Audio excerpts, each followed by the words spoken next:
The hottest confessions, the most exclusive admissions sa nag-iisang celebrity insider ng bayan. This is The Divine Revelation. At para sa higanteng pagbubunyag ng Divine Revelation, tampok ang biggest magazine covers of January. Marian Rivera at Robin Padilla as they talk about the issues and bear it all. Robin Padilla, buong tapang na isisiwalat ang sikreto ng tumitibay nilang pagsasama ni Mariel Rodriguez. Ang latest, syempre, kasama naman natin si Mr. Robin Padilla, ang cover boy ngayon ng Men's Health. Ano feeling niya na cover ka ulit? Siyempre, sa isang katulad ko na 43 na, tapos binibigyan ka pa ng pagkakataon ng mga cover sa ganito. Isang malaking kaligayahan niya. Nabibigyan nila ng kahit paano ng pansin yung pag-aalaga ko sa sarili ko. At nakakapagbigay din tayo sa pamamagitan ng magazine nito. Napapalaganap yung aking payo sa mga kabataan kung paano pangangalagaan yung sarili. Ibinahagi rin ni Robin na malaking aspeto ng kanyang buhay may asawa ang pagkakaroon ng isang fit and healthy lifestyle. Sa katunayan, ito rin ang nagsisilbing bonding activity nila ng kanyang asawa na si Mariel Rodriguez. Kayo ba ni Mariel, sabay kayo mag-workout or yung mga activities mo, kasama ba siya? Si Mariel kasi estudyante ko yun eh. Kung ano yung ginagawa ko, gusto niya gagawin din niya. Ayaw niyang mawala, ayaw niyang mahuli. Pati yung sa pagkain, siya yung gumagawa ng diet. Tulad nito, nung sinabi nilang topless, sinabi ko kagad sa kanya. Pero bukod sa pagkakaroon ng healthy and fit lifestyle, isa pa sa lalong nagpapatibay ng relasyon nila Robin at Mariel ang kanilang pag-travel abroad. Parati kong nakikita nagbabakasyon kayo kasi pinafollow ko siya sa Instagram. So ano namang next trip niyong pinaplano? Kasi ang dami niyo na napuntahan. Gusto niya Mount Everest na eh. Dapat 2 days ako, kung di nagkasakit si Ali. Tumuloy kami ng Mount Apo dahil gusto niyang subukan kung kakayanin niya. Kaso inubo si Ali. Kaya sabi ko, hindi pwede sa Mount Apo may ubo. Kasi walang rescue dun. Congrats again and thank you. Thank you, ma'am. Marian Rivera may big revelation sa kanyang mga proyekto ngayong 2013.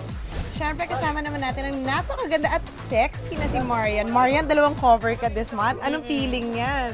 Maganda kasi yung pagpasok ng taon, at least 2 yung cover ko. Tapos lahat naman maayos at magaganda. So, thankful lang ako na talagang umpisa ng taon maganda talaga. Wow! Alam mo, pagkapanalo ni Ding Dong, paano kayo nag-celebrate sa MMFF win? At least ng Christmas magkasama kami hanggang New Year. Tapos, dito lang sa Manila. Oo, dito sa na. Manila. Kasi may work kami kaya hindi pwedeng umalis. Aba naman sa kanyang kaliwat ka ng trabaho, aminado ang aktres na magiging prioridad niya ngayong taon ang kanyang kalusugan.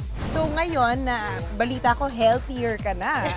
Diba? Ano pa bang mga gusto mong pasukin na mga sports or ganyan? Siguro tulad ng sabi ko kanina, magpo-focus muna ako dun sa Muay Thai. And ang ganda rin ng rating ng show mo. Congratulations on Thank that. you. Ano pa bang mga dapat namin abangan dyan? Ginagawa ko ngayon yung movie with Richard. Yes. Hindi ko lang alam kung kailan namin matatapos.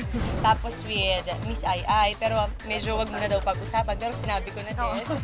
So, yan. Maraming pa nga abangan. So, thank you. Thank you. New Year. Thank you. Gabi ito ng blind item.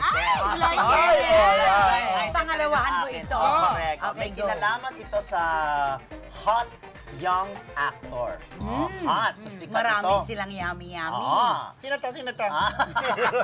Eto. Na-tense lang ako dahil merong mga 4 o 5 mga paminta na medyo Becky na Mga friends. peppermint. Friends. Okay. Mga friends Showbiz, sila. hindi na. Hindi sila showbiz. Okay. Kwento sila, friends, chuchu, ganyan-ganyan. So, syempre, kwento sila, updatean tayo, ano ang latest sa inyo? Ganyan sabi. Pero, naloka sila na ang latest ng bawat isa ay umiikot lamang sa isang Isang aktor. tao lang, yun lang. Ay, ano to, Chubibo Jones? Diba? Ibig sabihin, Round girl, ang boxing ito. Chubibo! so ang latest ni Pamintawan, ay alam nyo ba na charba ko si Channeline. Cheryl? Ang ganda Tapos, na. Not Ako Chorba. din! Ako din! Ay, chuwari-wari-wa. ay, same language. Correct, and same venue. Ano ba yan? Ang sarap naman ng friendship na ganyan. Hindi mo yung talagang magbibigayan. Sino yun? Hindi. Ano? Sino?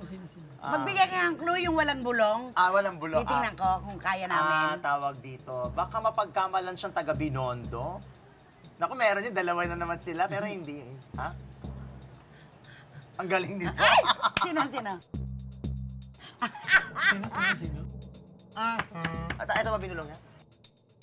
Ayan. Tunog Chino. Tunog Chino ang kanyang Ah. apelyido. Medyo confirm na eh. Ba't gano'n? Is there an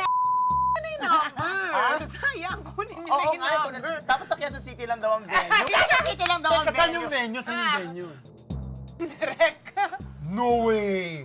Ay, double check ha. Hindi ano to ha, Wapesung ha. Ano to? Sandali, ibig sabihin mo, nagpapapiyo doon sa lunan na yon? Hindi siya, walang pay. Basta ano lang, trip. Kumbaga, Pero ganda alam lang. mo, may isang kaibigan kaming kinatok yan, nagpabili ng sapatos, rubber shoes.